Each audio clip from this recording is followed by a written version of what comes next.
Qaboos തുറമുഖത്തിന് സമീപം കപ്പലിന് നേരെ ഇറാന്റെ കനത്ത ആക്രമണം. സ്ഫോടക വസ്തുക്കൾ നിറച്ച ഡ്രോൺ ബോട്ട് ഉപയോഗിച്ച് ഇറാൻ നടത്തിയ ആക്രമണത്തിൽ ഇന്ത്യക്കാരനടക്കം കൊല്ലപ്പെട്ടു.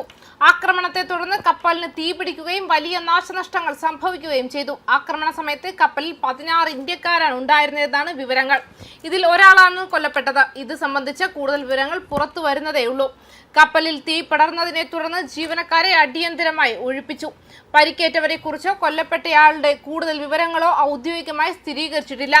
ഒമാൻ നാവികസേനയുടെ സഹായത്തോടെയാണ് രക്ഷാപ്രവർത്തനം ഏകോപിപ്പിക്കുന്നത്. ഇറാനും അമേരിക്കയും തമ്മിലുള്ള സംഘർഷം നിലനിൽക്കുന്ന സാഹചര്യത്തിൽ ഒമാൻ തീരത്തുണ്ടായ ഈ നീക്കം അന്താരാഷ്ട്ര തലത്തിൽ വലിയ ആശങ്കയുണ്ടാക്കിയിട്ടുണ്ട്. കടൽ മാർഗമുള്ള ആക്രമണങ്ങൾ ഇറാൻ ശക്തമാക്കുന്നതിന്റെ സൂചനയായാണ് പ്രതിരോധ വിദഗ്ധർ ഇതിനെ കാണുന്നത്. സുൽത്താൻ ഖാബൂസ് തുറമുഖത്തിന് തൊട്ടടുത്ത് വെച്ച് ഇത്തരമൊരു ആക്രമണം നടന്നത് ഗൾഫ് മേഖലയിലെ കപ്പൽ ഗതാഗതത്തിന് വലിയ ഭീഷണിയായിരിക്കുകയാണ്. സംഭവത്തിൽ ഇന്ത്യൻ വിദേശകാര്യ മന്ത്രാലയം ഒമാൻ അധികൃതരുമായി ബന്ധപ്പെട്ട് വരികയാണ്. കപ്പലിലുണ്ടായിരുന്ന ബാക്കി ഇന്ത്യക്കാരുടെ സുരക്ഷ ഉറപ്പാക്കാനുള്ള നടപടികൾ സ്വീകരിച്ചിട്ടുണ്ട്.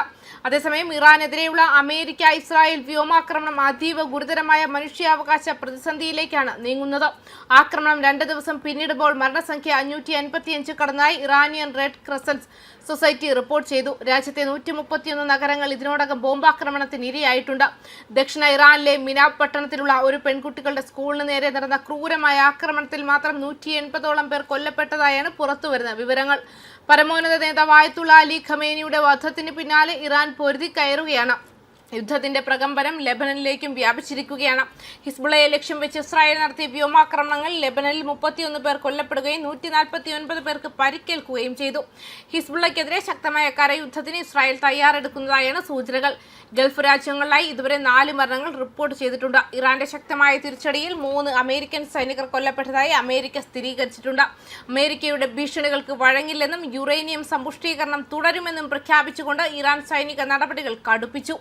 എന്നാൽ ഈ യുദ്ധത്തിൽ അമേരിക്കൻ ജനതയ്ക്ക് താൽപ്പര്യമില്ലെന്നാണ് പുതിയ സർവേകൾ സൂചിപ്പിക്കുന്നത്. വെറും 4-1 അമേരിക്കക്കാർ മാത്രമാണ് ഇറാനുമേലുള്ള സൈനിക നീക്കത്തെ പിന്തുണയ്ക്കുന്നത്. ഇതിനിടെ ഹോർമുസ് കടലിടുക്കിൽ ഇറാന്റെ നാവികസേന അമേരിക്ക ബ്രിട്ടീഷ് കപ്പലുകൾ നേരെ ആക്രമണം തുടരുന്നത് ആഗോള ഇന്ധന വിപണിയെയും ഗുരുതരമായി ബാധിച്ചിരിക്കുകയാണ്. മാത്രമല്ല, ഇസ്രായേൽ പ്രധാനമന്ത്രി ബെഞ്ചമിൻ നെതന്യാഹുവിന്റെ ഓഫീസിന് നേരെ മിസൈൽ ആക്രമണം നടത്തിയതായും ഇസ്ലാമിക് റവല്യൂഷണറി ഗാർഡ്സ് കോർപ്സ് സ്ഥിരീകരിച്ചു.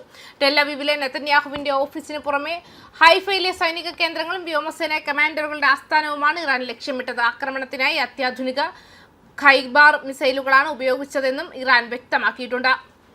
ന്യൂസ് ഡെസ്ക് കർമ്മ ന്യൂസ്.